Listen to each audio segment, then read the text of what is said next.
And let me share my music. Sorry, it takes a second now. Whenever you do the share, welcome social media. Happy Veterans Day. Happy social media. Oh, happy social media. Hello, Veterans Day. All right, We have a nice crowd. here we go. Good group of vets, as always.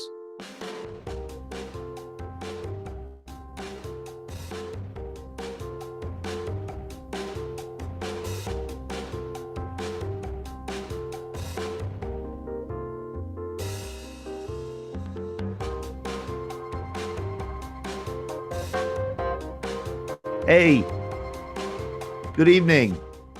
Good evening and welcome. This is my great privilege and pleasure and honor to welcome all of you on this Veterans Day, November 11th, 2024. I'm Todd DiPastino, director of the Veterans Breakfast Club. We get together online and in person and have veterans share stories. Most of you know what we do. And today is Veterans Day. In fact, I'm looking at somebody and I'm looking at one of you here and I'm going to wish you a happy Veterans Day. Let's unmute Jim Roberts so he can tell us why I should not say Happy Veterans Day. How are you, Jim? I'm good. How are you, Todd? Did you have a happy Veterans Day? No. And you, this is something, like I know that it irritates and it should rankle, that you don't say Happy Memorial Day because it's a solemn day. It misses the point of the day. In the British Commonwealth, today's Remembrance Day, which is like Memorial Day. You wouldn't say Happy Remembrance Day. But Veterans Day, I think of as different. I think of as like a celebration or an honoring of veterans. Okay, you're shaking your head no. Okay.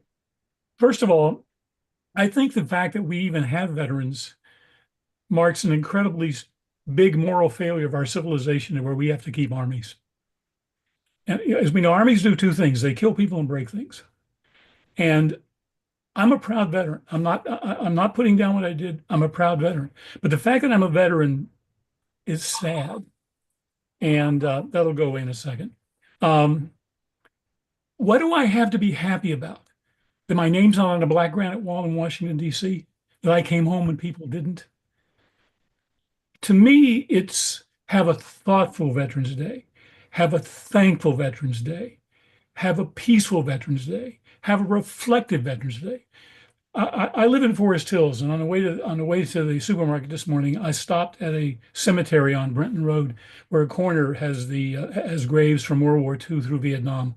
I don't believe there's anything after Vietnam, and it's just row after row of stone of mostly men who died fighting wars, died in service, or died shortly after the war, and it's a loss. It's a horrible loss, and so to me, I think there's a lot of things to reflect, but the fact that I came home and a lot of people didn't doesn't let me enjoy this day from the idea of being happy. Thinking about those people and the costs that on us that we've had to pay, I can't find anything happy about it. I mean, in the Christian religion, we say Happy Easter, but we would never say Happy Good Friday. Correct. And that's why I think and that dualism, I think is important, Jim. And I think it's important that we have two holidays. Memorial Day, where we look at the dark beast of war and the cost, as Rich put it here in the chat. And then Veterans Day, because I think there's a dualism to the veteran experience. There's certainly the exposure to the darkness of humanity. And I think every veteran at least gets some passing exposure to it, whether they serve in combat or not. But then there's also all these positive things. So many of our veterans say that their service it was they're proud of their service. Their service was beneficial to them personally. They developed a lot of personal character traits, and they grew through their service experience. And I think that is what we're celebrating on I agree Veterans with Day. you. I agree with everything you're saying, Todd, but I don't think the word happy is appropriate. Maybe happy is too glib of a term Yeah, it's for it. too glib. Yeah, too glib. It's too Yeah, glib for what we were asked to do and what those those who didn't come home were asked to do. It's Yeah, just too glib.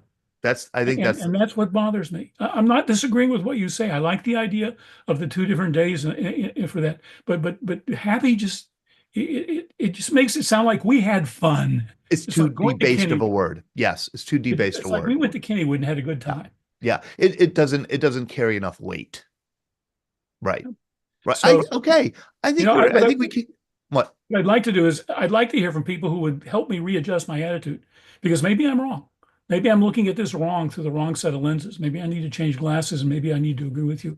I'd like to hear what other people think because, or am I right? I'd just like to hear what people think. Am I out on a limb somewhere in left field or, am I standing in the center of the playing field? And that gives me the opportunity to invite people to raise their hand, make a comment, put something in the chat, raise your hand in front of the camera, raise your digital hand. I had a feeling that Rich would. Rich, I guess you're going to talk about combat trauma. I think we could predict that. Um, and I think that is not kind of the focus of Veterans Day. But go ahead. All right. Can you hear me? Yes. Okay. That is true. I've done extensive clinical research on combat trauma. Most of the veterans in my family, in both sides of the family who have served, come home and they're altered forever. And despite sometimes family pleas, can you tell us a little bit more about your service? They won't talk about it. Yeah. And that's absolutely true. But and I was thinking about you this morning, Jim. We have here in Pittsburgh, we have a big Veterans Day breakfast at Duquesne University. At least 400 people were there. I had the honor of emceeing the event today. And it's just such a wonderful feeling walking in that room and seeing all these people from different walks of life, different ages, different backgrounds, kind of connecting with each other in a way that an extended family connects with each other. And I felt very much a part of that. I mean, I love, if it were all darkness and gloom, I don't think I would love spending so much time with veterans, which I just adore. Don Nemchek? Yes, have a good Veterans Day today. I was almost going to say Happy Veterans Day, but I don't want to step on Jim. And Jim, I don't disagree with you. However, this morning I was on KDKA for their veterans program that they did. And one of the things that I highlighted was 70 years ago, President Eisenhower signed in to change the name from Armistice Day to Veterans Day to honor the veterans of all eras, regardless of war or peace. And again, I don't disagree with you, Joe. We are being too glib with that. However, after the KDKA thing, and Larry Todd thanked me for bringing you into their fold, so it went across very well. And of course, we talked about the McKeesport 23. That was the focus of it because of the sacrifice of McKeesport. And then I later went to the ceremony for the McKeesport 23. And the mayor of McKeesport was saying his comments that for that program that we have annually on Memorial Day and Veterans Day, we had more attendance today than they had at the actual McKeesport ceremony for Veterans Day. So these were all mostly Vietnam veterans, friends, family, classmates who gather. I mean, religiously we go, and they had more people there. And it was a joyous is not the word because we were actually remembering 11 young men that gave their lives, but it wasn't a happy occasion. It was an honorable occasion. Yeah. I think happy just came through the Hallmark times that we're in. Yeah. It's like, happy everything now. We have a National Dog Day, National Popsicle Stick Day. So everything's a happy something, okay? We are being too glib with that. Will that change? Probably not. And I just think that it's part of being honorable. I later went to the American Legion to be with some of my guys, and we have one of the oldest three-time Purple Heart recipient that never misses a program. And his friends bring him in, and almost to a man, we stand up and shake his hand. and wish him a happy Veterans Day. Again, we are being too glib. I'm not challenging what Jim said. He's right, but I just think that we're going to live with happy Veterans Day because I think it's more than just being happy because we returned or happy because we were warriors or veterans or whatever. I think it's just putting that into context. It's not Memorial Day. That I have a Yeah. real beef with Happy Memorial Day or Yeah. Happy Memorial Day. No, Yeah. that's out. I agree. And this day, I think it's for us veterans to, I want to say celebrate, but we have to honor each other, as President Eisenhower said 70 years ago. So Yeah. that's my 2 cents for that. And Jim, trust me, please, I don't disagree with what you're saying. And I want to go to Renee, but I want to say also, I think part of the issue with Happy Veterans Day is the muddled and muddied history of this holiday. Yeah. Because it began, of course, as Armistice Day, which was a day that simply memorialized or commemorated the moment, the 11th hour of the 11th day of the 11th month, when the bloodletting on the Western Front stopped in 1918. And when, World War I shuddered to an end. And it was such a relief when that war ended, the war to end all wars. And Armistice Day became this day to remember the millions slaughtered in World War I. And then it kind of morphed into a national day of peace and kind of an international day of peace to commit to never doing that again. Well, we did it again, and it was called World War II. And after World War II, Armistice Day suddenly just was diminished in its historical significance, I think.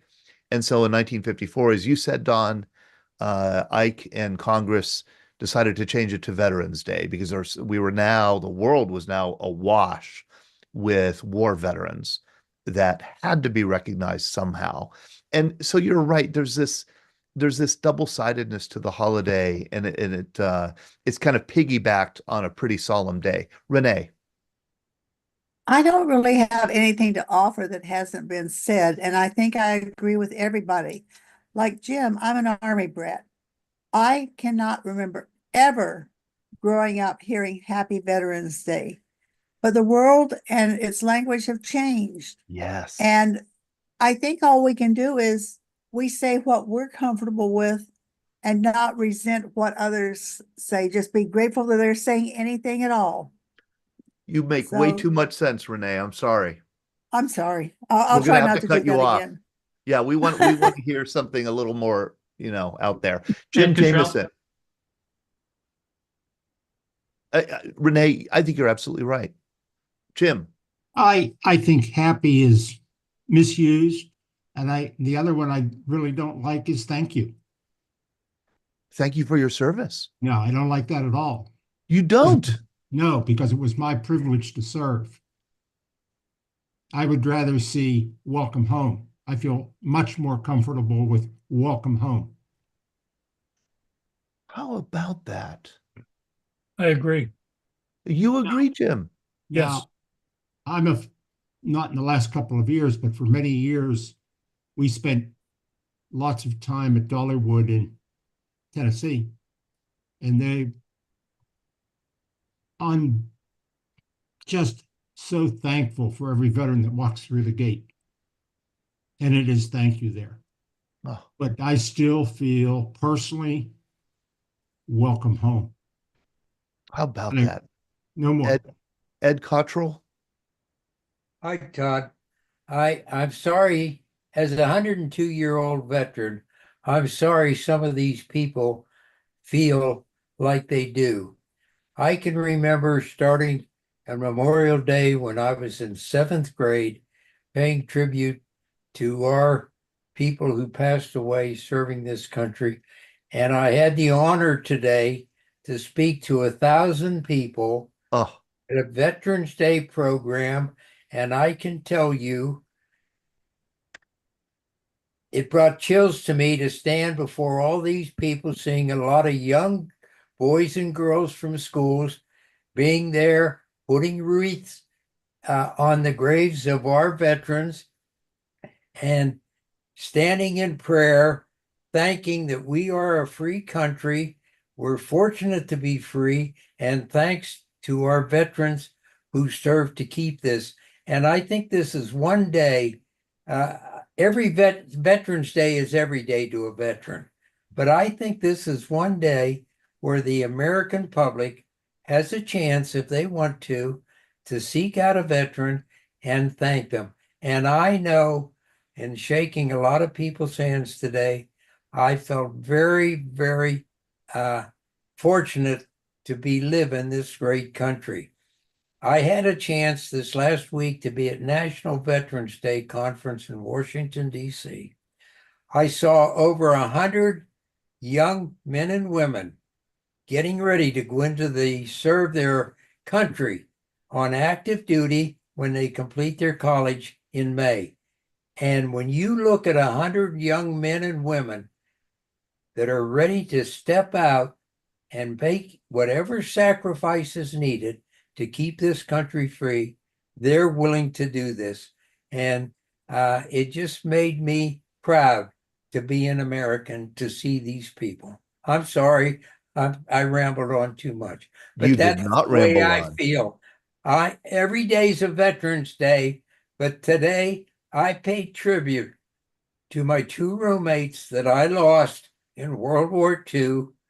And I can tell you, when I was in the cemetery and I stood for a moment of silence, I felt very close to these two young men who died. Gosh, is that beautiful, Ed? I could listen to you talk all day. And yeah, I think what I think what you've said, Ed, affirms in many ways what Jim was saying, that happy is just too weak of a word. Ken Kazak puts it in here. Um, Baltimore Ben doesn't like that. It feels uncomfortable when people say Happy Veterans Day. I think you're right. It is too glib. So when I said Happy Veterans Day to somebody today, inevitably, I'm sure I did, it was more to recognize that they were a veteran and that we're really focusing our attention and sending our best, most positive wishes to them today, even more than ordinary. I think that's what I'm trying to get across. Glenn. No, question. Maybe Scott Masters might know. What do the Brits and the Canadians, how do they handle this Whoa. phrase? And Ben Wright, too. Yeah, no, you would not say Happy Remembrance Day, Scott. No, I say have a meaningful Remembrance Day. You know, we were lucky at the school today to have a number of veterans in attendance, and I thank them for being there. Let them tell their stories. We had a really, really busy day with an awful lot going on, and it was just great to see the generations come together like that. And Scott, in Canada and in the British Commonwealth, you don't have those two holidays. It's kind of all rolled into Remembrance Day. And so Remembrance Day carries so much weight, such a cultural burden. That's when you recognize all the generations of war dead and all the service, and it's a heck of a day. It really is, and I this year I actually had my students in the different classes complete projects where they were talking about ways they might redefine it, because very few of my present day students, Todd, have family connections to the war anymore. You know, when I first started teaching, they all had grandparents who were involved in the war, but not now. Right. So I tasked them with finding old photographs around their houses of great grandparents or whatever, and a lot of them had nice talks with their grandparents where they learned about family history, and they were able to do essays on their family members, and some of them were just fantastic. And it was really gratifying for me because I know a lot of these kids knew nothing about their great grandfathers in some cases, and now they got a little document they produced. Two things I want to say about Scott Masters, and I know that I glibly say that he's the greatest history teacher in Canada, but I do want to let people know that he's received a lot, and his work with veterans and collecting oral histories over many, many years has received a lot of attention in the news in Canada. And I do want to share the links of the stories about Scott in your classroom and your school. And the second thing I want to say is Greg Yost and I appeared in your class on Zoom a couple weeks ago, and it's always a lot of fun to, we were talking about the Electoral College, trying to teach Canadian students about the Electoral College, which is I mean, it's like trying to teach your dog to speak English. Um, and it was a heck of a lot of fun. But your students wrote the most thoughtful thank you notes I think I've ever received. It's just, I'm blown away, Scott. Thank you so much for directing that. And it's a reflection, I think, of your leadership in the classroom. Yeah, well, I appreciate that. It was great having you guys, and we'll look forward to the next time. Dave Seaver. Well, I don't know if I'm adding fuel to the fire or not, because I certainly understand what Jim was saying. But sadly, war is a fact of humanity. Yes. And where would we be had we not fought World War II if we had just laid down and let the imperialists and fascists take over? So just food for thought there. But I've sorry, it's been Monday all day for me. I have deployed 4 times in my career. 2 of them were to war, and 2 of them were of a humanitarian nature. So there's more to the military and more to veterans than war. Going to New York City for COVID had nothing to do with war. Uh, Going to Qatar had nothing to do with war, and we wound up saving 58,000 Afghan lives who had worked for us. That's one of my proudest moments is the fact that I was able to lead a team of medics who kept all those folks alive in literally humanitarian crisis conditions. So there's more to it. Down at the casino last week, I'm horrible with names and I apologize, but I met a gentleman who was on the ship that recovered Gemini 11. That's a huge part of history, with our space program. If you know the advances, between, the original 7 and Gemini and Apollo, and wow, that's huge that he was part of that. So there's more to veterans than just war. Sadly, that's kind of what we focus on. Yeah. And what we think of, but I'd just like to throw it out there. There's more to veterans than just war. We do more than just go to war.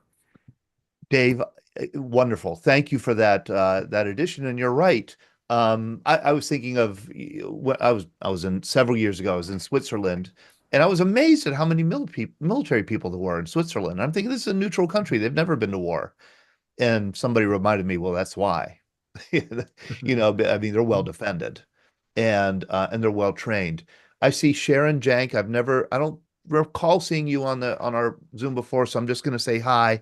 Feel free to unmute yourself. I know that you put a comment here in the chat, and so feel free to join in the conversation whenever you wish. And that also goes for anybody else who's not joined us before or recently. I see Dan Dana. We're going to have him talk. Mark Leapson. I'm sorry that we've taken away some of your time here, but I think this is kind of in the ballpark of what I wanted to talk with you about. Mark, do you have a particular, grievance against Happy Veterans Day? Yeah, I kind of agree with everybody else about the sort of pablum, but I also agree that all of us veterans served, right? I mean, that's what we did. Remember, they called it being in the service. And yeah, so I don't begrudge anybody telling me thank you for your service. I mean, what's the problem with that? I say it to active duty people when I meet them. And as far as Happy Veterans Day, so what? I mean, it's a positive thing that people are trying to express toward veterans. That's how I feel about that. Well, and you're a Vietnam veteran yourself. So Vietnam veterans, you never got a thank you. You never got a welcome home, like Jim Jameson said. So I think that Vietnam veterans tend to like thank you for your service much better than younger veterans who have Well, served. yeah, not only did we not get a thank you, I mean, we had to sneak back into our own country. I mean, nobody wanted to deal with us. Not the people who were against the war, and not the people who were for the war blamed us for losing or whatever. What is So your we memory just- of coming home? You came home in 68? I came home in December of 68. Yeah. And what's your memory of coming home? Oh, yeah. So, nobody had to tell me what was going on. I could feel it. I could feel it in the air. And what they did was I flew into was it Travis Air Force? Well, the one up by Seattle, and they took us over to Fort Lewis, and they they promised that within an hour they would give us new orders, steak dinner, and a new uniform, which they did. And there we were in our, Class A's. And so then I flew home and commercial. And do you remember standby airfare? I know you don't, Todd, you're too young, but you all old timers remember standby airfare? Like college kids could get half price air if they showed up at the airport and there was a seat. And active duty people did too. What did you have to do? You had to have show orders and you had to wear your uniform. So there I was in the airport, and I went up, showed I was flying to Washington, D.C., and showed my orders, and they gave me the ticket. You know what I did? I went to the men's room and changed into civilian clothes. Wow. Because nobody called me a baby killer, nobody spat, nothing like that. But I could just feel it in the Feel air. it. You could feel it. And, yeah, and I wasn't alone. I mean, I'm sure every other Vietnam War veteran could tell a similar story. I should give Mark Leipson a special introduction. He's a historian, journalist, very prolific author. Your 11th book is about to be released next month. Very interesting book that we're going to have you come on separately and talk about. You're a Vietnam veteran. You were an editor. You are an editor of the VVA magazine, Vietnam Veterans of America magazine. You've been with that magazine since its inception, and no, only since 1986. Oh, not since like 70, whatever. 78. Okay, all right. So not since its inception, but for a long time. For a long time, an editor and contributor. And here are a few. I'm not going to go through all his 10 books, but they're really varied. This is a biography of somebody that everybody will recognize, Barry Sadler, who wrote The Ballad of the Green Beret and lived a tumultuous, crazy life. And it's captured in Mark's book. You wrote a wonderful book that several people have recommended to me, Flag, an American Biography, which is a great title. And also, it's a beautifully designed and laid out book. I have great admiration for that. And then a biography of Francis Scott Key. Those are just three of the books that you've written. More infamously, you also wrote an article about how, and that's you in Vietnam. Yeah, it is. About how we should banish the phrase combat veteran from our lexicon. Yes, that's this man. That is Mark Leipson. He has been kind and generous enough to come on and face the inevitable criticism that he will get. And we were talking a little bit, Mark, before we went live here about the ground rules of this conversation. And we agreed that there should be no ad hominem attacks. Could you please explain to Bill Moran what ad hominem means? It means don't call me an asshole. Okay. Happy to talk to anybody about this, but let's keep it civil and discuss rather than attack. Yeah, keep the focus on the issue. And could you kind of recapitulate your argument that you feel slighted when people distinguish between combat veterans and just run-of-the-mill garden variety veteran? Yeah. Well, you said it really well, Todd. Yeah, I mean, maybe I think too much about stuff, but just tonight I got to thinking about Happy Veterans Day, and I say it to my buddies, but I also seem like I'm searching for something else. Yeah. So maybe I won't say it anymore. But yeah, so I see for years I wrote this in 2009 in Vietnam Magazine, right? Something like that. And so for years I had seen the phrase and I thought, well, wait a minute, what exactly does that mean? It doesn't mean that if you're in a war like the Vietnam War and you were a clerk in a personnel company like I was, I'm not a combat veteran, but four of our guys died in that war. Okay. And guys I knew, guys who I went to their funeral of, guys whose name are up on the wall.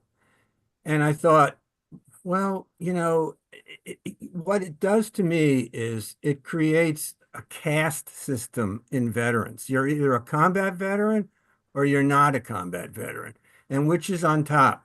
To me, it seems that people use the term combat veteran to, at the very least, differentiate themselves from the 90% of us who are in country. 2.8 million of us were in country during the war. 90% were not in the combat arms. It's a fact. Look it up. But look up the names on the wall. There's cooks, clerks, truck drivers. In that war, it didn't matter where you were. You could get blown up like our guys did anytime. And by the way, look, I've worked at Vietnam Veterans of America for over 30 years. I've met hundreds of Vietnam War veterans, and I have nothing but admiration for guys who are out in the combat arms and putting their life on the line every day. But it just strikes me that calling people combat veterans demeans in some way, even though I'm sure most people don't, that's not their intention. Right. Demeans the rest of us. And just let me say one thing. I'm not just saying don't do it. I have an alternative. And I think part of it might have to do with the fact that our war was named after a country, right? So I don't use the term Vietnam veteran. I use the term Vietnam War veteran, just like World War II veteran, just like Korean War veteran, just like Afghan War veteran, just like Iraq War veteran, just like Persian Gulf. There's no Persian veteran, right? Yeah. So because of that, my preferred alternative is to call all of us who served in that war Vietnam War veterans. Okay. Could you allow me then to extend it? A World War II veteran is somebody who served, say, an American World War II veteran is somebody who served in the U.S. military between, say, Pearl Harbor and VJ Day, regardless of where they served. There's a debate with your generation, your cohort of veterans, who counts as a Vietnam veteran. There's a lot of debate. You have to have served in country, or if you were serving in Germany or Panama or in the United States, but during that era, are you still a Vietnam veteran? Well, that's a good question, and I have an answer for that one too. Okay. But I'm glad you mentioned World War II because you're absolutely right. If your father or your whoever served, didn't matter where they served, their World War again because our war was named after a country. So the term Vietnam veteran is what we've been called. So Vietnam, for those of you who don't know, Vietnam Veterans of America, we're the only congressionally chartered veteran service organization that from the very beginning was for Vietnam War veterans and their families. But to have full membership in VVA, you have to have served on active duty during the Vietnam War. It doesn't matter where. So at VVA, Vietnam Veterans of America, we have 93,000 members, all of whom served on active duty during the war. We do not differentiate between in country or on boots on the ground and where you served. You supported the war effort, whether you're in Germany or Washington, D.C., just like your father did serving at the Pentagon during World War II. So that's my answer to that one. Yeah, and Vietnam was part of a larger war, actually, the Cold War. You're all Cold War veterans, that's for darn sure. So I would like to hear people's responses to Mark's point. I think, let's see here. I think Baltimore Ben said something. Baltimore Ben says, should the combat infantry badge, combat action ribbon, or any similar award be reevaluated? Why? Why? I mean, it distinguishes their service. It's for what they did in the war. And if they were in the combat arms, They are under fire. They deserve the CIB. Jim? Well, let me ask you to unmute. Yeah, this is kind of interesting. I don't remember until within the last few years hearing the term Vietnam era veteran. Some people have Oh, labeled- can I just say something real quick about I that? hate Because I meant to earlier. I hate that term. I hate that. What is there a World War II era veteran? Is there a Korean War? You know where it came from? It came from the VA. And the VA classifies veterans by what wars they're in, right? For the benefits, particular benefits they get. And so that's where that came. And now it's this era stuff. Sorry, I didn't mean to interrupt. No, it's okay. You know, I don't know. I maybe have seen one or two people who have introduced themselves as combat veterans. You know, you can wear the CIB. You know, the ribbons on the ribbons you get tell you where you participated. No, you're right. And that only means something to other GIs. Most Americans have no idea what those ribbons stand for. You know, it's, you know, as I tell people, the word RIMP has a very, very nasty connotation. I hate that word. I'm sorry to even say it. But I tell people, if you guys don't deliver me the bullets, I don't come home. You know, it's you know, 10%, you mentioned 10% of the people in actual combat, and that's probably too high. They're probably even less than that. But the bottom line is we're all veterans. I was at a Thanksgiving dinner Saturday for an organization Linda and I belong to, and one of the people who had read the book was talking about it, and he said, "What do you consider a vet?" And I said, "Anyone who took the oath and wore the uniform." And he said, "Well, I was in the Air Force Reserve. Do you think I'm a veteran?" And I said, "Yeah." He said, "Well, I was just a fireman." I said, "What'd you do?" He said, "My job was to spray foam, go in and pull guys out of crashed airplanes." So I never did it, but I drilled it. And I said, "You're a veteran." And he found it hard to believe. Yeah, hey, this is John. I'm sorry my camera is not working this week. I was a gentleman who was speaking last week, and here's the bottom line. You know, my experience, as most of you know, I was in Operation Iraqi Freedom, 2-year deployment downrange. Everybody that served in that theater of operation in Iraq during the time of war are considered combat veterans. That includes cooks, admin, supply, infantry, special forces, armor. They're all considered combat veterans. They don't have to be shot at. They're in the combat zone serving. They are considered combat veterans. So, John, if you are in the green zone and you never leave it, and, you know, occasionally, yes, mortars would come in, or daily, probably, or many times a day, probably, mortars would come in the perimeter, but they'd land 100 yards from you, nothing that close. Still, you'd be considered a combat veteran. You're a combat veteran because you have orders. You were on the ground during a combat operation in a theater of war. That's a fact, okay? The hyperbole about, oh, he's a cook, he's not considered combat veteran, hogwash. In my generation, if you're in the combat zone, you're a combat veteran, okay? Yep. And so I think there is a distinction between, like in World War II, you know, there really were only 5%, 10% at most up front in the foxholes, and others who supported the front lines enjoyed relative safety compared to those who were in the foxholes who were living out a death sentence. So I think there are these distinctions. I mean, personally, I use them. I would say I would use the distinction of combat veteran because it does help clarify that this is somebody who faced the possibility of death. But Mark, you're saying that you did.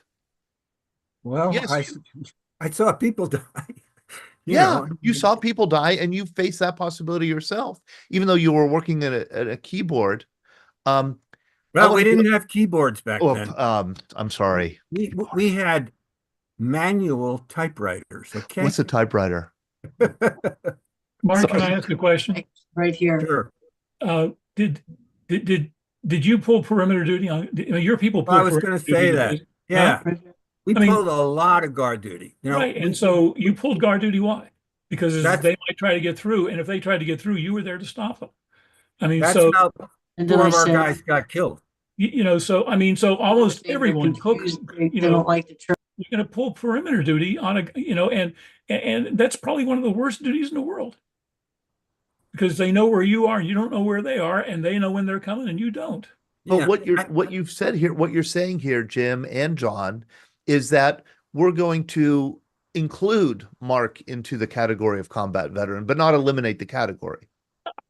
I'm not getting personal, Mark, but I think you're the one that are excluding yourself. I'm not.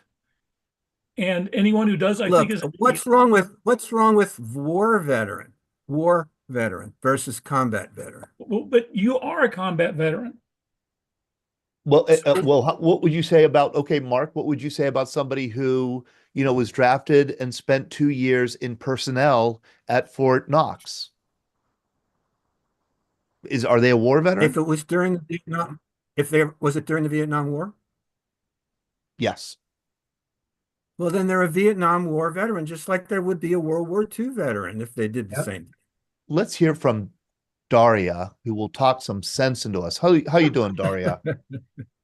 Good. I just think this is a really fascinating discussion, and I just have like going to throw out some three thoughts. I spent a portion of today in some private like online Facebook groups that are like private groups, but for women veterans. And I just noticed, and so this would be women who are perhaps like 30 or 40 who served in Iraq or Afghanistan.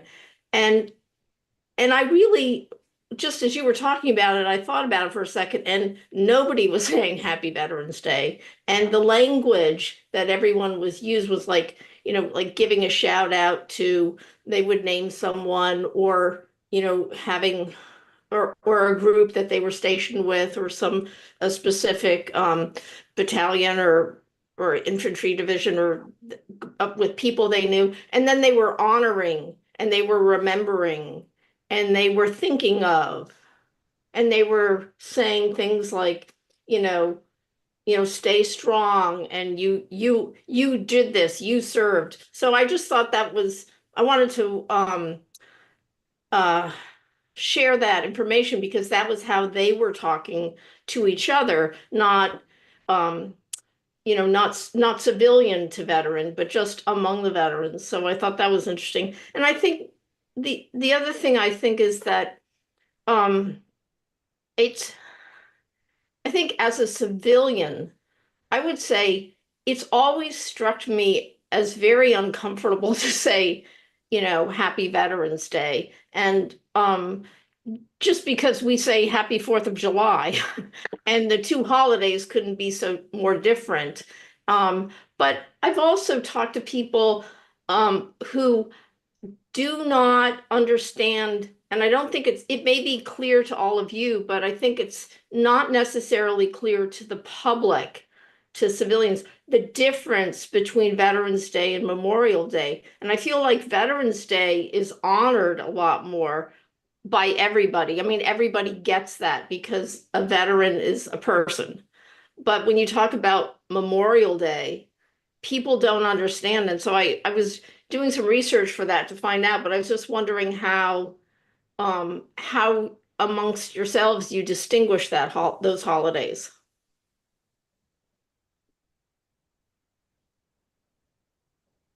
I leave it open to the room. I think, I mean, I think Remembrance Day in the British Commonwealth is a very, very solemn day, November 11th, and it has been since 1919. In this country, unfortunately, I think, you know, Memorial Day, because it's no longer just May 30th, and I think it's become something of like, this is the 3-day weekend that starts the summer. Yeah. You know, I mean, that's a sad thing. But at Memorial Day, there's still programs down, say, at the Vietnam Veterans at the Wall. Yeah. I mean, there still are programs. Anyway. Oh, so you're saying like officially in veterans organizations, how to say, a local VFW chapter treat Veterans Day compared to Memorial Day? Right. Isn't Memorial Day is supposed to be when you remember, Yeah. you're remembering those who did not make it. Right. And Right. yet on Veterans Day, if you go, the times I've been to the wall on Veterans Day, it's really about bearing witness to those who didn't make it by those who did. Right. Right. Yeah. And I think that kind of remembering the loss is not a strong part of Veterans Day in this country. At least it's not, certainly not been my focus of Veterans Day. It's inevitably going to come up, but I think that's not quite the focus like Memorial Day is. All right. Let's go to Barb Smith, Barb and Bob Smith. I love how you're decked out in your patriotic finery there, Barb. Thank you. Thank you, sir. I hope I'll see you in Youngstown, you and Bob in Youngstown on Friday for our lunch there. Maybe not. I know that you're always on the road. It's possible. Thank you. Okay. So you put something in the chat you have a question about. Well, I was perplexed when my father passed away in 99 to see on his tombstone that the words, he served during the Korean War, but he didn't serve in combat. He was a Korea War veteran. And yet on his tombstone, it also lists Vietnam. He sent boys to war during the Vietnam era. That was his last duty station, was being an Army recruiter. And unfortunately, that's what he did before he retired. And so I'm always wondering, when I see the word Vietnam on my dad's tombstone, that seems amazing to me. And I know that my husband, who served during the Cuban Missile crisis conflict, anyway, so people will say, well, it was the Vietnam War era. So I think sometimes just semantics. And yep. I just wanted to say that we attended a Marine Corps birthday breakfast yesterday, and 100-year-old veteran, the oldest there, and a 30-year-old active military gentleman, soldier, they were the two that were selected to cut the cake. And so you have that span of years, which is so great. And even though happy is not, I agree, the appropriate word for Veterans Day celebration, it's certainly a celebration. And all of the events that my husband and I participated in, pinning veterans, not only at that event with the 100-year-old gentleman, but that we met another one today who was 100-year-old, that there is absolute joy in the rooms with these veterans, and me leading songs, patriotic songs, and hearing people in the audience actually knowing the lyrics to the songs is so heartwarming. So yes, it is, and so gratifying. The veterans are tearful. They're so appreciative to be recognized. And, maybe we should look more at, on TV for ads. They don't say, hey, buy your mattress on Happy Veterans Day. It's just Veterans Day mattress sale. So, even the marketers know to not put happy in front of sales and things that they're trying to sell on Veterans Day weekend. But this is absolutely a fascinating topic. I never would have imagined that we would be talking about happy, but the first gentlemen that spoke, thoughtful, reflective, those are excellent terms for Veterans Day. So anyway, and thank you for your service is not appropriate maybe, but very appreciative for our freedoms. So thank you to all of you, veterans. Thank you. Let's have Ben Wright. Thank you, Barb. Let's have Ben Wright give us a last word on this subject, so we can let Mark go if he needs to go, and move on to a few other subjects that we have here. Of course, if people have other things to add or chime in, would encourage you to do that also. Ben. Well, I'm just putting the chat, there's confusion is not differentiated between Memorial Day and Veterans Day, but what happens. For example, today in the Pittsburgh area, the veterans Day ceremony was held at the National Cemetery of the Alleghenies. The National Veterans Day event that the president attended was at Arlington National Cemetery. And if you're laying wreaths on Veterans Day, you're not differentiating between Memorial Day and Veterans Day if you want to make a difference in the way that you state it. You know, the place and the ceremony should reflect what you're doing. I agree, Ben. I agree. I mean, we have this at the National Cemetery of the Alleghenies, which is our local national cemetery here. There was a ceremony, and then also downtown in downtown Pittsburgh, we had a parade with candy and 17 high school marching bands. And you don't do a marching band, for a funeral. I mean, it really is. There's mixed messaging around this holiday, I think. Todd, may I interject again? Todd? Yes. Just that for all of the events that we, just like Memorial Day, we call it the month of May is Memorial Day month, and November for us is Veterans Day month because it's really highlighted. So we were at a wonderful banquet over the weekend with Deb Bussinger, who's also part of the chat room today. And everywhere we go, whatever event it is, the families are always recognized that have given sacrifice their lives for the veteran, how they've sacrificed without the veteran's home. And also always would have a moment of silence for those that didn't come home. So, it's never lost that we don't recognize those that didn't return. Right. Along with the joy. Yes. Thank you. Thank you for that closing remark there, Barb. I mean, closing in the sense of closing up this conversation a bit here. Mark Leipson, thank you so much for joining us and prompting this discussion with that wonderful article to begin with. I look forward to scheduling you and having you come back on to talk about your book that's going to be released next month. Could you tell us the subject? Yeah. I wanted to thank you, Todd, for keeping this a really constructive discussion, and taking a turn on the Happy Memorial Day, Veterans Day thing was kind of cool. Yeah, so my next book is coming out next month. It's called The Unlikely War Hero, and it's a slice of life biography of the youngest and lowest ranking American captured in North Vietnam and held in the Hanoi Hilton. It's about a guy named Doug Hegdahl, who was a 20-year-old kid serving on a ship, the USS Canberra in the Tonkin Gulf, who fell overboard at 4 o'clock in the morning when the big guns were firing. Nobody saw him go. Ship pulled away, and he was left in the drink, and he managed to survive for at least 3 hours, maybe 4. And he got picked up by a fishing boat and shipped up to the Hanoi Hilton.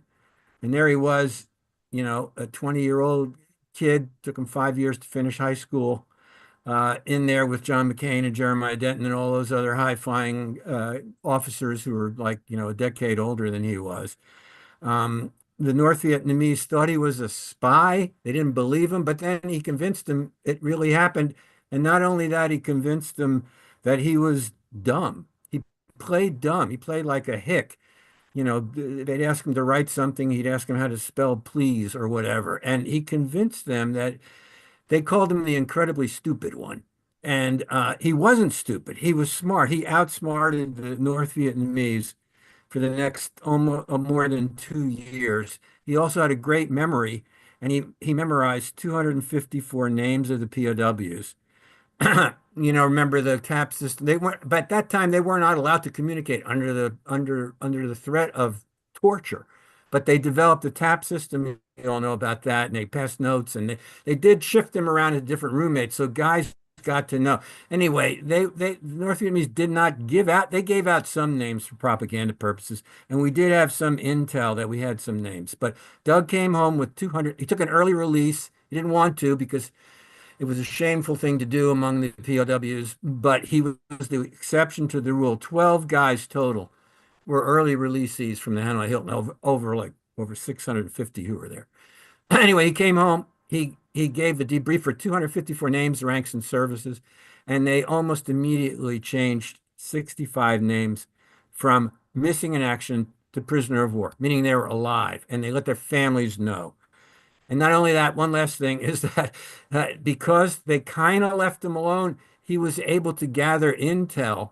In fact, one day he was sweeping the compound at the plantation, one of the prisoner camps. Anyway, he swept toward the gate and he saw the address of the Hanoi Hilton. He saw the address and he gave that to the intel when he came home, along with a lot of other details. So story's been out there, but no one's told the whole story. And I really have been burning to write this book for 25 years, and it's coming out December 17th. It's called Unlikely War Hero. So Todd, thanks. And we'll blab about it in January. Yeah. We'll blab about in January. I'll read it and we'll blab about it in January. And I look forward to that conversation, Mark. Thank you very much for joining All right. us. Thank you, everybody. All right. Have a great Veterans. Have a good rest of the day. Hey, I'm going to throw the program to Sean now, but before I do want to acknowledge our sponsors, Tobacco Free Adagio Health. They were also there in person at the Rivers Casino on Wednesday when we had our big event with 400 plus people, and they were a premier sponsor of that event.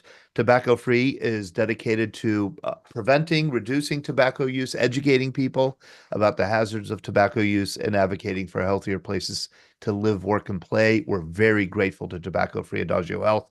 You can find out more about Tobacco Free Adagio Health at tobaccofree.adagiohealth.org. And UPMC for Life is also a major sponsor. They were there also on Wednesday at the Rivers Casino. They can help us make sense of Medicare. You get the answers and information you need, such as how to choose the Medicare Advantage plan that's right for you. UPMC for Life has plans designed by veterans for veterans that can save you money and get you more benefits. And you could check out all your plan options at upmchealthplan.com/Medicare. All right, Sean, take it away. Sure. I feel like we have a couple more. What is a veteran? Which makes it so it's a perfect thing to segue into for Veterans Day is our new magazine. What is a veteran is on the cover. If you haven't received it, it's because we don't have your address. So just send that off to one of us, Todd, Todd, or Sean, SHAUN at veteransbreakfastclub.org. We'll make sure that you get a copy in the mail or get you signed up so that you can get future copies. Again, it's free. It's quarterly. We love this magazine, and I'm sure if you've read it, you love it too. So we will also put a survey into the chat by the end of the program. It takes about 2 to 3 minutes. Please fill it out. It helps us know how we're doing, what you thought of the program, any ideas for future programs. It's always great to hear from you guys. We have a couple of programs coming up. Glenn, would you like to take a moment to talk about Ghost Army of World War II coming up on Thursday? Ghost Army by Rick Beyer and Elizabeth Sales. Unfortunately, Elizabeth has passed, but Rick Beyer is still there. This is the book. Fascinating book. I've had this a long time. I think it was Todd, you introduced me to Rick a while ago. Every time I read a book like this, I assume, why would I want to read this book? I know all about the Ghost Army. Nah, I really knew nothing about the Ghost Army. I just assumed it was all about the fake First Army with Patton in England and the rubber tanks and blah, blah, blah. No, this was an incredibly courageous, sort of battalion-sized group of men, courageous and artistic and incredibly innovative that fought and suffered casualties all the way through to the end of World War II with their deception. But were they combat veterans, Glenn? Only on Veterans Day. So yeah, it should be a fascinating discussion with Rick this Thursday. Great. And Glenn, did you say you had something to share? You talked to us about prior. Yeah, I do. After that fascinating conversation, I'm not sure how appropriate it is, whether it's a Memorial Day or Veterans Day point I want to make. But I'll make it and see what you guys say. I'm just happy this country has 2 days a year to honor, remember, reflect all those adjectives that were used earlier in the program. So can I share the screen? You are co-host. Yeah, go ahead. Okay. So I've had this practice in my travels for a long, long time of when I go to a military cemetery, you know, I inevitably go to the famous people, Patton, Roosevelt's in Normandy, Ernie Holmes and the Punch Bowl. But I started this practice of walking among the graves and finding a name that I did not know, but I thought was somehow interesting. So I found this at the Cambridge Cemetery that our travel group visited in September. It's Giacomo, if you can't read it, which is hard, I know, Giacomo Martirama. And I thought it was interesting because PFC, 116th Infantry of the 29th Division from Rhode Island, died on June 6, 1944. So I looked him up because to me, I like to remember those men who were not famous, and 99.9% were not famous. And in this case, as in many of these cases, they are not remembered because there's no one left to remember them. You know, Ed spoke rather poignantly earlier about remembering his two roommates, and that's great. Those men are still alive in Ed's mind, and that's a great honor tribute you pay to them, Ed. This man, are you still seeing this? Yes. So this is all the information I could find on him. Okay, he lived in Rhode Island, born in 1913. And he was drafted in 1942, was put in the 116th Infantry Division. The 116th, if you don't know, was one of the assault divisions, regiment, was the assault regiment for the 29th Division on Omaha Beach on morning of June 6, 1944. He was in H Company, which was in the second wave. He landed at 7:15. And that's about all we know from this. Other than he was, we think, grievously wounded on Omaha Beach that morning, but didn't die on Omaha Beach. Why? Because he was buried at Cambridge Cemetery in England. So the thought is, but there's no proof of it, is that he was grievously wounded, put on a ship back to England probably that same day, either didn't make it or died later that day, June 6, 1944. On another site, the other part of this that I think is just incredibly poignant to remember this man. The records in Rhode Island show that in 1920, when he was 7 years old, he was placed in an orphanage. And they don't know, but they think that he was either abandoned or orphaned. The records are not very clear. And the only kin he had was a man by the same name living in Glasgow, Scotland. But there was no record of communication between those two. So I don't know. I like to think about these kind of men who made that incredible sacrifice for us, that, you know, here's a moment to remember this man among this group of people on this call tonight. And I don't think there's family. I don't think there's anybody else out there that we remember this man except for us. So thank you for giving me the chance to bring that up. Absolutely. Well, Thank you, Glenn. Glenn. One other thing did you take me down already? Yeah. Todd knows I looked up some statistics on veterans today. There are 15.8 million veterans living in the United States today, which frankly kind of surprised me that there were that many. But of the World War II generation, there's something between 60-odd thousand and 90-odd thousand left. Different people making different estimates out there. It's obviously very, very hard to know moment to moment, day to day. But of the 16.4 million veterans, mostly men, you know, a couple 100,000 women, as I recall, 75,000 still among us. And very fortunately, Ed Cottrell still among us. Thank you, Ed. Yes. That's it. Yeah, those are interesting figures. And Sean, I keep promising to throw it to you, but I just want to share. Thank you, Glenn, for sharing these census figures that were just released fairly recently. 15.8 million veterans, only 6.1% of our total civilian population over the age of 18. Of the our veteran population, about 11% are women. A third of all veterans are Vietnam veterans. I guess we would call them Vietnam era veterans. Over a quarter are post 9/11 veterans, a quarter are Persian Gulf veterans, and then tiny percentages of Korean and World War II veterans. 72% of U.S. veterans are white, 13% Black, 9% Hispanic Latino, 2% Asian American, 1% Native American. And these are the only people who are counted in this were people who designated one racial category. And of course, there are many people who fit more than one racial category. And then 28% of our veterans are over the age of 75. 8% are under the ages of 35. Okay.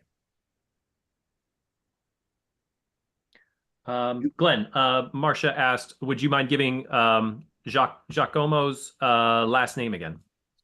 I'll give my best shot at it. It's Martorana. Martorana. Martorana. Giacomo Martorana. Giacomo. Giacomo. I think that's how you say it. Giacomo. Oh, okay. Yeah. Thank you. I just went to Italy last year. Do you think I'd know that? Yeah, really. Seriously.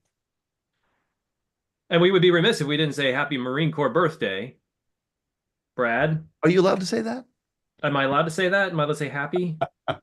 Yeah, well, thank you. It was 249 years yesterday, November 10th. As you know, the Marine Corps birthday is celebrated all around the world. There is a tradition of cutting a birthday cake and having it passed from the oldest to the youngest Marine, as traditions are passed down from generation to generation. So, yes, you can say happy birthday to a Marine.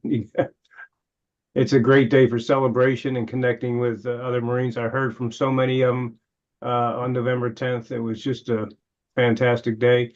Next year, 250. Big one. Get ready for the party. Baltimore Ben is probably already stocking up his supplies for that big celebration. I think road trip to Tun Tavern. Did you hear that somebody's rebuilding Tun Tavern in Philadelphia? Yeah. Yes. I think we should do a road trip. Yeah. Have heard that. Can you imagine the party there November 10th next year? I think you should run from North Carolina to the Tongue Tavern, Brad. That's a good idea. That's it. That's it. Baltimore Ben wins the chat tonight. As he said, we shouldn't say Happy Veterans Day. We should just call it National Marine Corps Hangover Recovery Day. So I'd like to bring in Joe Winslow. We're gonna rewind back even further than World War II here. Joe, I'm gonna ask you to unmute if you can. Joe, okay. Thank you so much for joining us.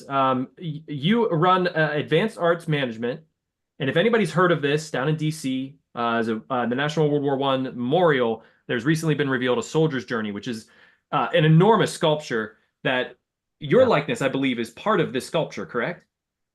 It is, yes.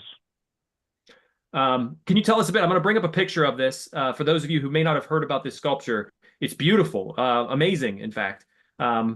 But I wanted to hear more about, and we have an in-person event coming up this coming Saturday, but here we are. So yeah, tell us a bit of the story about how this was created and where you specifically are here in this. I'm generally that was created by Sabin Howard. He's a sculptor who's been working on this for about 10 years, just installed on September 13th. But it shows the soldier's journey from essentially being drafted in World War I, receiving the call, leaving his family, training, going overseas, going in combat, dealing with combat, and coming home and reintegrating with his family. It's a huge story over, I think it's like 58 feet long with 38 different people in it. And it seeks to document a soldier's journey, what it means to leave your home, go to war, fight, deal with that, and then come back home and reintegrate. It's a gigantic topic. It's huge, as you all know, on the meeting tonight. It's fraught with interpretations, but I think he nailed it completely. Being a combat vet myself, if I can say that, I think he nailed it and got it exactly right in a great tradition. It's clear, it's visceral, and it shows everything everybody in this podcast or in this meeting tonight will be able to identify with in a very visceral, humane way. Joy, triumph, regret, happiness, sorrow, sadness, elation, the highs, the lows, the whole thing. I think he nailed it. I am almost in the center in there, and I am the chaplain with the Navy medic, and we are lifting a fallen soldier off the ground to get him back to the rear to be taken care of. That section is called the Pietà. I'm sure you've heard of that.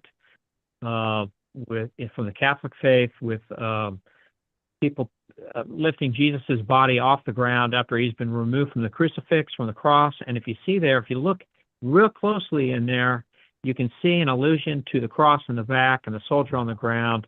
And me as the chaplain, representing the chaplain and the Navy medic, we're doing our part to lift him up and get him taken care of. You mentioned you were, is it Iraq war, post 9/11 vet? I am. I was in the, I'm a former retired Marine, 21 years in the Marines, and I was in the Battle of Fallujah in 2004 and 2005 as a combat artist and a combat historian, and I spent my time with 3rd Battalion, 5th Marines. We were the lead element in the assault in the city, and was there from the start to the finish, from September through January. Oh my. Oh yeah, oh my is right. Can you describe a bit about what your what your job was then, a part of that battle, as like what your responsibilities were? Sure. My job was to accompany the assault forces, help them out if they needed it, but really to observe and record what the young Marines were doing. So I would literally just go into the attack with them, and then at the end of the battle that day or the next day, I would sit down with some of the key players, and I would get them on tape and interview them and record what their individual experiences were in the battle, and then submit that back to the Marine Corps archives, so that in the future, somebody could say, I wonder what Corporal Smith or Lance Corporal Jones did in that particular battle. You go to the archives, you pull that up, and you can say, that's exactly what that guy did. That's exactly what this guy did, to be used as a basis for research. Did you have to volunteer for that duty, or were you given it? Volunteered for that duty. I was also hired as a combat artist, so I was doing fine art also while I was there of the battle. But we are a very small organization, a lot like the Monuments Men, the movie. There's only 6 or 7 of us in the Marine Corps at any time, and we just go where it's hot and record the action and do fine art. Is it difficult to focus on art, especially in something as harrowing as the Battle of Fallujah? It's very difficult to focus on anything when you're being shot at and mortared. But that's, I'm not doing that kind of work when that's occurring. We're doing that the next night or the next day. How long, for the sculpture, how long did it take for this to be built, from conception through to being revealed? This thing that Saban worked on has been, was in progress for almost 10 years. When he first proposed it, to get it through all the revisions and through funding and to find the money to do it and get it cleared through Congress and the National Park Service. It was talk about World War I. Just getting that thing built was an epic battle in itself. Just to get it approved and pass the committees, it was a major fight. It took almost 10 years. What I find interesting is that you're an artist yourself. Art sort of transcends time, and now that your likeness has been put into a memorial that will transcend time, what does that mean to you? I am glad that I will be up there for the foreseeable future to represent the men and women that I served with in Fallujah as a stand-in for them, to represent them. I'm glad that they will be there and that I can have a small part in representing them. I put into the chat a YouTube link for everybody. It's about 13 minutes. If you click onto that, I believe it's a sort of documentary of the creation of a soldier's journey. And this is at the National World War I Memorial, correct, in DC? Yes, it is directly across the street from the Treasury. It's in Pershing Square.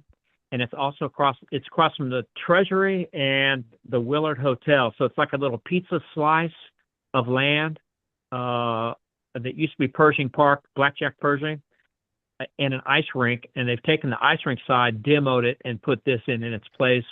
And they have left Blackjack's spot and the battle data that's already in place there. Rick Erisman in the chat, how were you selected as one of those models for the image? I think, and you're one of 6 living veterans who were selected, correct? Yeah, I think there's actually 6 to 10 of us. I think there's around 10 now that I think about it. Saban put out a call for for veterans to come look at the progress of it up in the studio in New York. And I said, I've got some time. I'm going to go check it out. And literally drove up there and spoke with him and his wife, Tracy.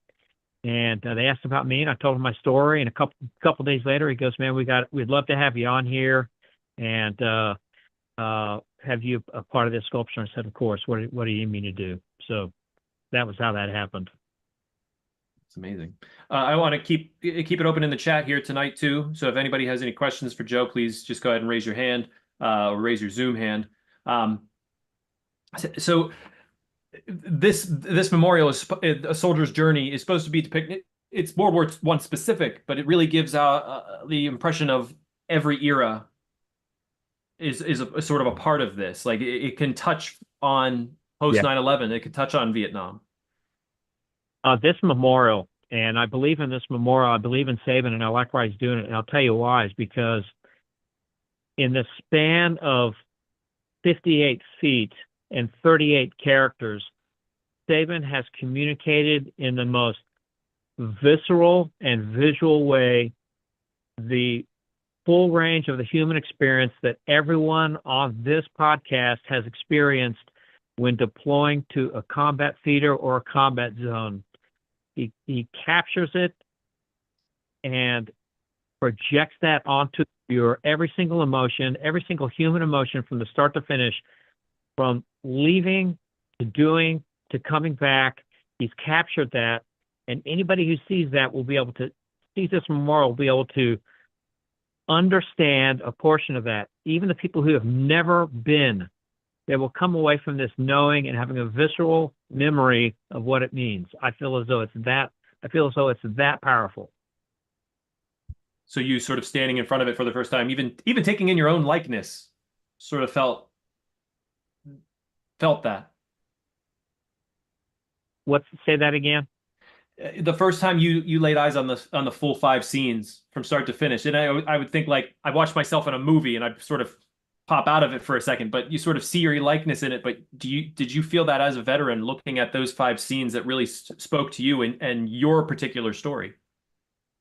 Yes, I know it did for a fact. And I think one of the reasons Saban asked me to be a part of this, because I was in combat for about 120 straight days. And during that time, I interviewed over 300 young men and women who were then in the thick of battle, not in the rear, but actually engaging and killing insurgents. And I had the full range of emotion, from pride to shame to joy to sadness to depression to euphoria. I had everything from laughter to tears. I saw for the first time in my career the full range of human emotion in combat, from colonels to corporals. And I feel as though I came away from that, unlike most people, fully understanding the spectrum of the emotional spectrum of war. And I honestly feel as though he has captured it here. And I think that anyone who goes and sees this, especially the veterans, will see it. I think it's that powerful. Yeah. Joe, is there any way to see your art? And if so, where can we see it? Oh, yes, of course. Go to my website, Joe Winslow 1, JoeWinslow numeral 1, Joe Winslow 1. You can see my work there and get in touch with me if I can be of service to you. And does it cost anything to take in the World War I, A Soldier's Journey, or is this out in the public? It's completely free. You can walk right up to it. You can get within a couple feet of it. Incredible. Joe, Yeah. where do you sit on Happy Veterans Day? I'm not a fan of Happy Veterans Day. I've often struggled with that as far as saying, uh, I don't, you know what? I don't even know what to say. I'm not a fan of Happy Veterans Day. I'm a fan of recognizing people for their service, no matter where it is. If it's in the chow hall or if it's in combat, I think it's all the same. And you raise your hand, and you know what? You can die just as easily in a kitchen as you can in combat if you've raised your hand for service. So I would say, I, I don't. Yeah, boy, I don't know. I don't know. I don't know what to say. I'm not a fan. Just not a fan of Happy Veterans Day. I don't know what to say. I'm sorry. Right. Why did you decide to raise your hand? What year was it? 1986. I was 17 years old out of high school, and I just was one of those kids who grew up running through the alley looking for Nazis with my friends, and I wanted to. I knew I wanted to join the military, and so my mom said, "If you're going to do it, you need to join the hardest one possible," and that was the Marines for me, and that's what I did. So she didn't specifically say join the Marines, but she said join the one that you're going to find most challenging. Join the hardest one you can find. Brad shaking his head. I see that we have iPad 10 waving her hand. Oh, yes. I'll ask you to unmute iPad 10. I'm not sure of your name. iPad 10, could you unmute yourself? We can't hear you. We can't hear. Oh, there we go. Joe, I want to say to you that Happy Veterans Day, to me, at least means I'm glad you came back. The alternative was to have your name on the wall. Okay. And I have problems with Happy Memorial Day. There's nothing happy about celebrating the death of all these men that died over there.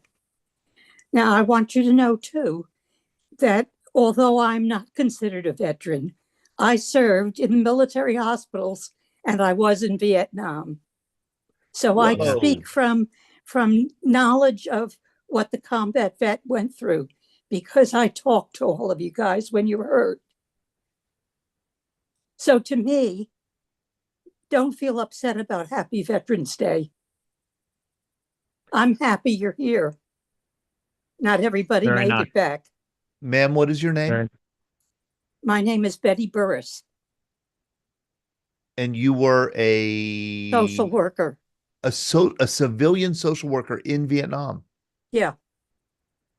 They now have military social workers. Wow. Is this your first time being a part of a VBC event? Pardon me? Is this your first time joining us? Yes. Yes. Well, welcome. Thank you so much.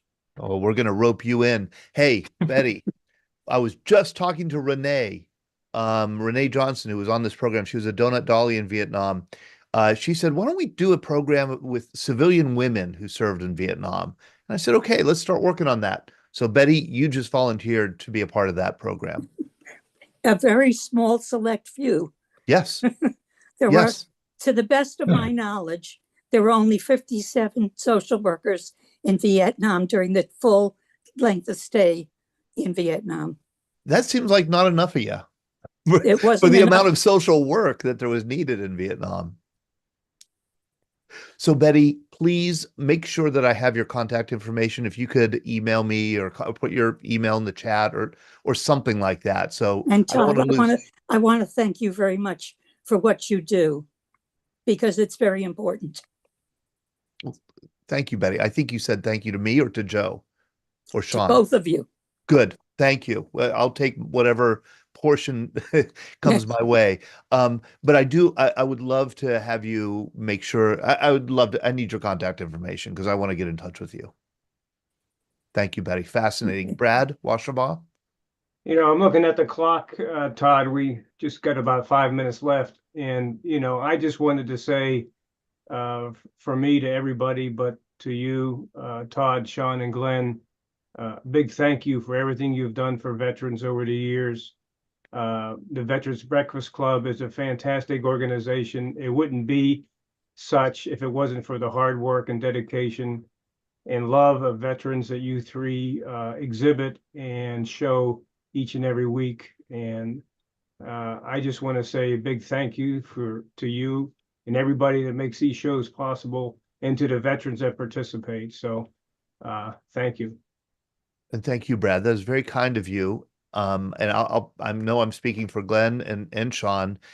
And Daria. Daria, love is a big component. I mean, that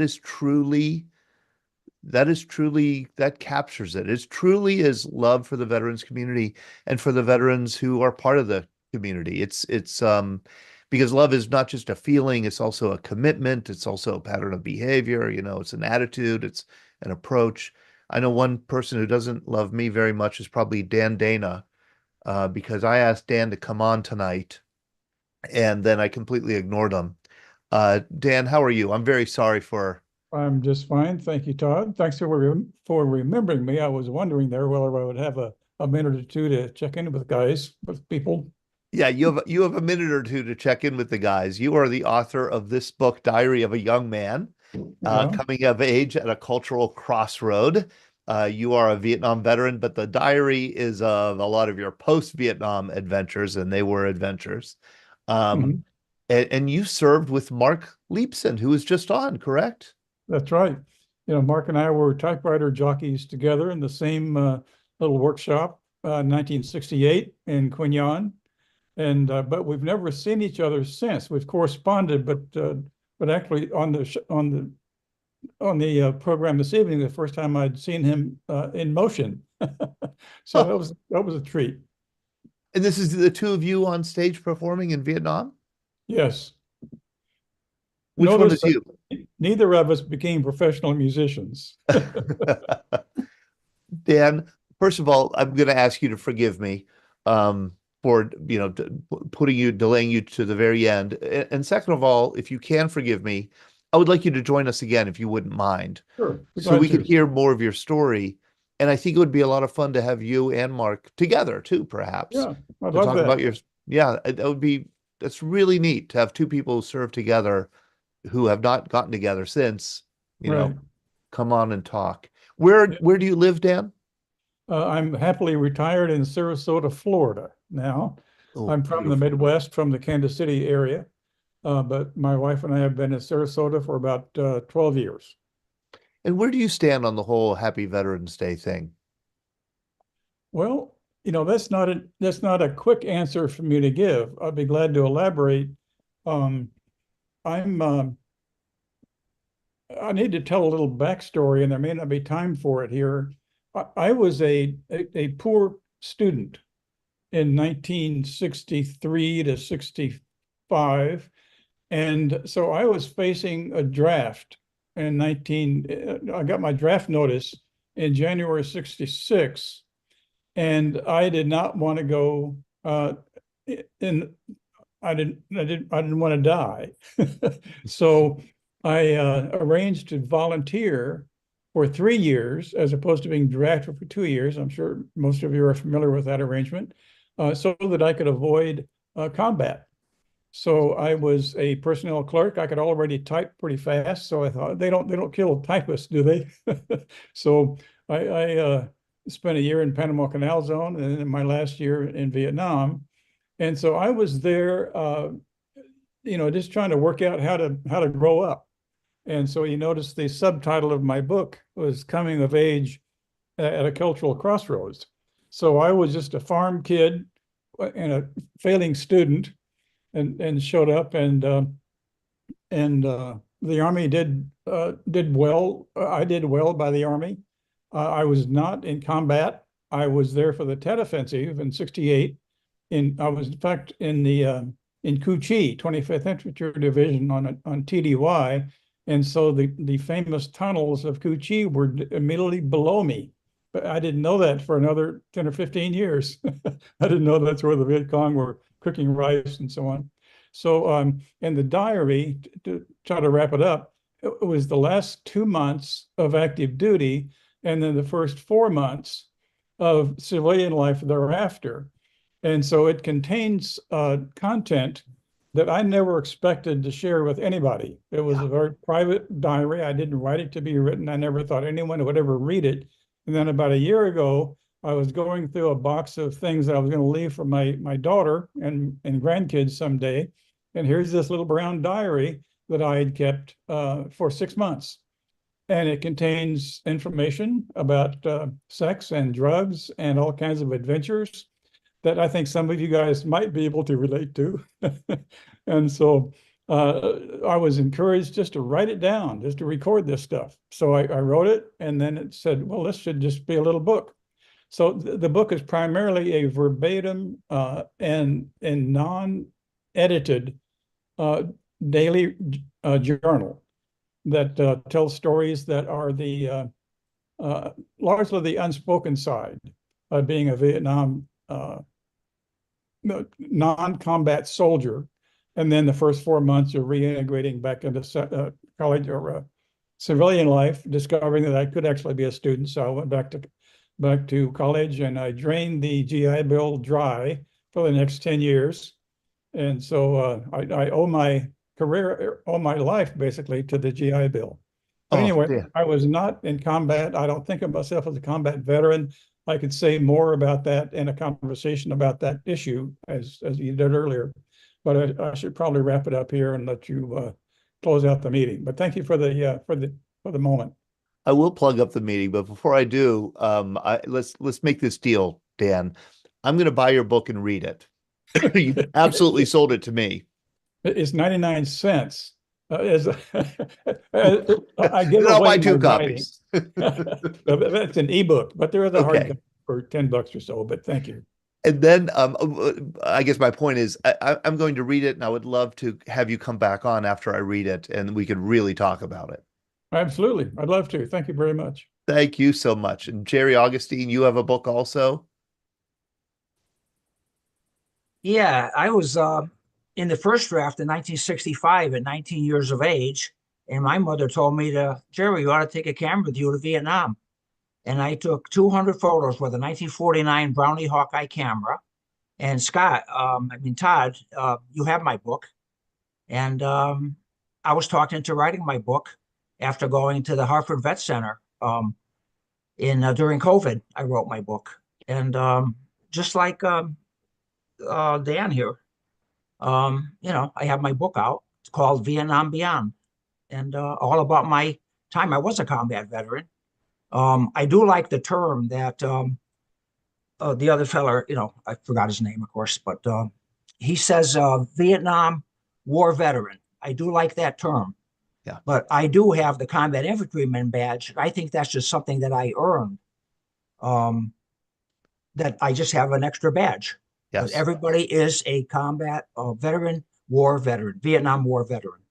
And I believe it. I believe in that. Jerry, I think what your book, and from what I hear from Dan's book, probably has in common is it's immediate, it's direct, it's candid, quite candid. Mm-hmm. I mean, you share things that I think a lot of people wouldn't want to share, and that's super educational for readers, and that's what makes it very valuable, I think, as a historical document. Thanks. All right, thank you, Jerry. Thank you, Dan. Thank you, Brad and Jim Roberts and Rich and Glenn and Jim Jameson and Bill Moran, and Clem has been on his phone all night. I don't know who he's talking to. His agent. And Ben Wright, yeah. And hey, take care. Have a wonderful rest of your Veterans Day. It's so good to see you all, and I look forward to seeing you again down the road. All right. Good night. Oh.